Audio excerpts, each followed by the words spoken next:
Chapter 10, The Ancient Legend. Jack opened his eyes. He was wearing his own clothes and his sneakers. The cloth sack had turned back into his backpack. "Welcome home, Master Librarian," said Morgan. She stood in the treehouse smiling at them. "Hi," said Annie. "We brought you the ancient legend," said Jack. "Wonderful," said Morgan.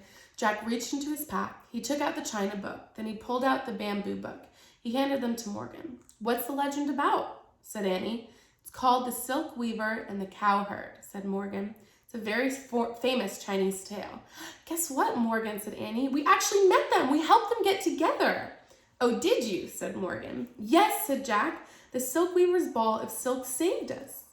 "What does the legend say about them?" asked Annie. "It says that long ago they were heavenly beings who lived in the sky," said Morgan. "When they came to earth, they fell in love. And that's when we met them," said Annie. "I imagine so," said Morgan.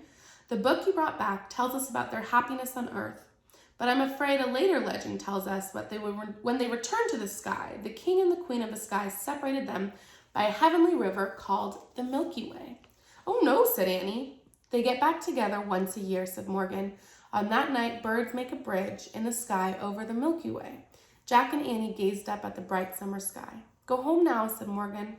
"Come back 2 weeks from today. Next, you're going to find a book in the country of Ireland over 1,000 years ago." "That sounds like fun," said Annie. Morgan frowned. "I'm afraid it was a very dangerous time," she said, "for Viking raiders often attack the seacoast." "Vikings?" said Jack. "He'd have enough danger to last a while." "Don't worry about it now," said Morgan. "Just go home and rest." Jack nodded. "I'll try," he said, pulling on his backpack. "Bye," said Annie. "See you in 2 weeks." "Thank you for your help," said Morgan. "Anytime," said Annie. They headed down the rope ladder. From the ground, they waved to Morgan, then started going home. As they got to the edge of the woods, Annie stopped.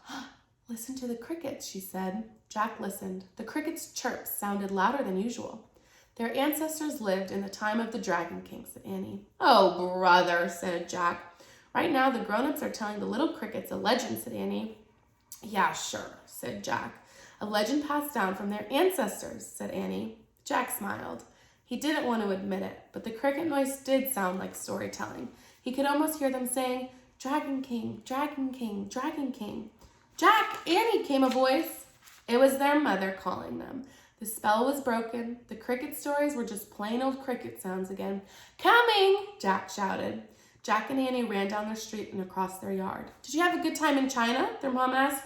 "It was pretty scary," said Annie. "We got lost in a tomb," said Jack, "but we were saved by an ancient book." Their mom smiled and shook her head. "My books are wonderful, aren't they?" she said. "Yep," said Jack and Annie, and they followed her inside. And that is the end of her book.